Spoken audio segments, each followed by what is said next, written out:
Kak. Kenalkan nama saya Steven. Hai Melanie. Tadi kan sudah jelaskan ada toleransi. Aku bertanya, apakah di negara kamu ada perbedaan? Ada Kak. Itu ada perbedaan suku, agama, dan ras.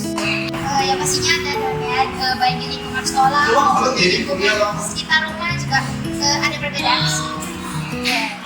Bagaimana kamu berinteraksi dengan teman-teman yang berbeda? Nah, saya berinteraksi itu menurut saya tidak memandang dengan agama dan ras, tapi dengan cara saya berinteraksi itu bagaimana kita bisa menilai seseorang itu atau kayak kita bilangnya ya, berinteraksi itu supaya lebih baik. Bagaimana kamu menginteraksi dengan teman-teman yang berbeda? Biasa aja sih, yang penting saling menghargai sih, saling mencela juga. Menurut saya semua itu sama aja, nggak ada yang lebih tinggi, nggak ada yang lebih rendah, sama aja. Bagaimana pendapat kamu setelah mendengarkan sosialisasi ini? Nah, ini yang paling penting nih. Setelah saya mendengarkan dari kakak-kakak menteri ini, saya merasa bahwa tetap menjaga toleransi di lingkungan kita. Terima kasih. Kak. Untuk poin ketiga nih, bagaimana pendapat kamu telah mendengarkan sosialisasi tadi? Bagus sih, kita jadi bisa lebih memahami itu apa itu toleransi. Juga kita jadi bisa memahami ternyata di sekitar kita itu banyak ya, ada banyak berbagai agama, ras, suku, budaya. Jadi bisa meningkatkan untuk saling menghargai sesama. Oke, thank you ya nih buat waktunya. Saya dari Fakultas Psikologi Universitas Umum Indonesia. Jadi saya ada beberapa pertanyaan ini mengenai sosialisasi kita yang tadi. Tadi sosialisasi kita kan tentang toleransi.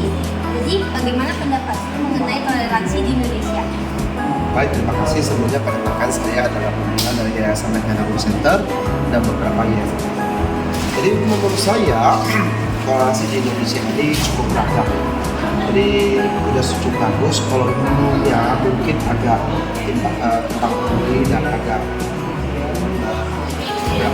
tapi akhir kesini sudah semakin bertoleransi tentang agama, suku, budaya dan sebagainya. Jadi memang pada saat itu sebenarnya Indonesia kita beda tunggal ika, berbeda-beda tapi satu. Oke, pertanyaan kedua, bagaimana pendapatmu mengenai program KWK dari Universitas Umum Indonesia? Program yang tadi ya, itu sangat bagus karena mengedukasi ke anak-anak yang dimana anak-anak baru kelas SMA. Banyak kan sekarang kita lihat ya di sekolah itu mereka sangat memandang status sosial mereka, ada yang pendek kaya atau kurang ekonomi lebih menengah ke bawah.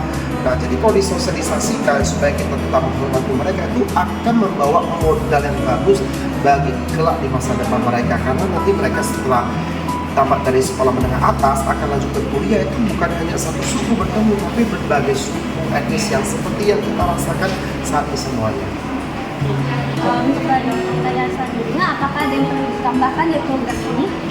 Menurut saya perlu, karena bukan hanya sosialisasi kepada anak-anak yang di SMA sekolah menengah atas, tapi kalau bisa di berbagai lapisan masyarakat, dari kalangan konglomerat sampai kalangan yang ekonomi menengah ke bawah, agar kita harus menjunjung tinggi, karena anak-anak generasi Z saat ini yang sudah hanya berpacu pada media sosial dan hanya melihat hal-hal yang bagus, hal-hal yang bernuansa estetik, tapi tidak mau melihat yang lain lagi, sehingga kesenjangan sosial itu terjadi. Jadi kalau bisa ditambahkan sosialisasinya bukan hanya ke anak-anak, bukan hanya toleransi, tapi ke medsos sebagai itu, agar supaya seluruh lapisan masyarakat bisa tahu tentang toleransi.